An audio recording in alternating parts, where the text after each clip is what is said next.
Hi, welcome. It's Hanifa YouTube channel here. Anthu ena mdziko muno anayodabwa atamva za imfa ya Mozzy B, ndipo amafunsa kuti kodi woyimba ameneyo ndi utiyo. Ndipo pofika mmamawa wa 14 November zinadziwika kuti woyimbayo dzina lake lenileni ndi Mozzy Banda, ndipo ndi wochokera mu dera la Lundazi, komwe ndi kummawa kwa dziko la Zambia. Mozzy B amadziwika mdziko muno kwambiri makamaka kumpoto kwa dziko lino kumzimba, koma amabwera kawirikawiri kuzayimba nyimbo zake. Iyeyo amayimba nyimbo zachiyankhulo chachitumbuka chomwe chimayankhulidwa kwambiri kummawa kwa dziko la Zambia komanso kumpoto kwa dziko la Malawi. Kamba kaichi Mozzy B anali wodziwika kwambiri kumpoto kwa dziko lino. Malingana ndi malipoti wochoka mdziko la Zambia akunena kuti Mozzy B wamwalira bwato lomwe anakwera pa nthawi yomwe amajambula kanema wina linagudubuzika. Malingana ndi woyimba mnzake yemwe akudziwika ndi dzina lakuti Amweba, yemwe ndi mziki kwambiri wa Mozzy B, akuti mubotomu munali anthu okwana asanu, ndipo anayiwa anatha kusambira kupita ku mtunda, pomwe iyeyo Mozzy B anakanika kutero. Amweba yemwe anali ndi kamera m'manja mwake ndipo ndi amene amajambula kanemayo akuti panatha mphindizo okwana 20 kuti enawa abwerere m'madzi moja ndi kukayesa kumupulumutsa Mozzy B, koma akuti zachisoni nthawi imene amamupeza Mozzy B kuti zinthu sizinali bwino.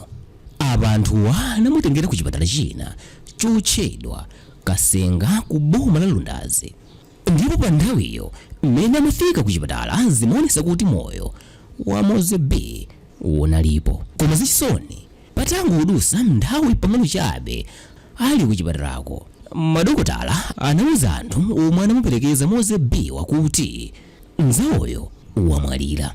Mozzy B anayamba kuyimba mchaka cha 2008 ndipo anayambisa mavinidwe ake otchedwa chupa dance, ndipo kamba kaichi anthu ambiri amamudziwa kwambiri kudera la kwawo komanso dziko la Zambia, kumene anamwalirira woyimbayo ndi boma lotchedwa Chipangali. Ndipo pakadali pano thupi lake latengedwako ndipo labwerera ku boma lomwe iyeyo amachokera la Lundazi, komwe ayikidwa m'manda. Kwa omwe akumudziwa Mozzy B akuti anali munthu wokondedwa kwambiri m'maboma a Chipangali, Lundazi ndi Chasefu ku Zambiako, ndipo nyimbo zake zinali za tanthauzo kwambiri. Anthu akumzimba komwe amakonda kubwerabwera iyeyo kuzayimba akumudziwa bwinobwino, ndipo wakhala wasangalatsa kwa nthawi. Ena mwa anthuwa amayankhula pa masamba a mchezo kunena kuti iyeyo anali wodziwika kwambiri kuposa gwamba na madingo ndi Tiglen. Nyimbo yake yotchedwa nipeniko nyanga agogo inatchuka kwambiri ku boma la Mzimba, ndipo apa ndipo anthu anayamba kumukonda kwambiri. Akabwera kuno kwathu ku Malawi amakonda kupezeka malo ena otchedwa Manyamula ku Mzimba.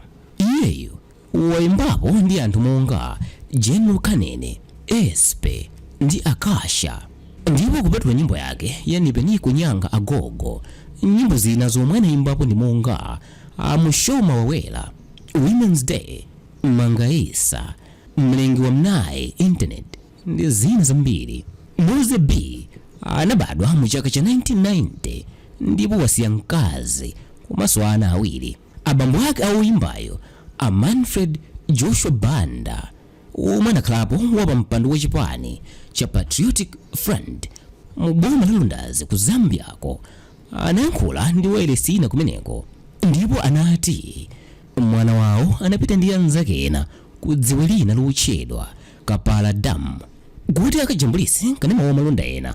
Iyeyo pa 12 November mchaka cha 2022 anayimiridwa foni yake ya m'manja ndi wa malonda wina wochokera ku boma la Chipangala, ndipo anamuwuza kuti akuyenera akajambule kanema wa malonda ake ku dziwelo.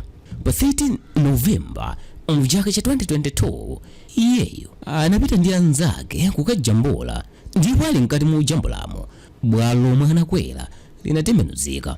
Pamene anzake anayi anatha kusambira kupita ku mtunda, ndipo Mozzy B anamira. Bambowa anadandaula kwambiri popeza mwana wawo anali munthu yemwe anali wodzipereka kwambiri ku banja, komanso chomwe amakonda kwambiri kunali kuyimba. Thupi lake la Mozzy B liyikidwa m'manda pa 16 Novemba mu chaka cha 2022 Mozy wachithinda pafupi ndi sukulu ya primary ya Lubelezi kwa senior group headman Chiswa kucha self district ku Zambiako. Mzimu wake wa Mozzy B use mu mtendere.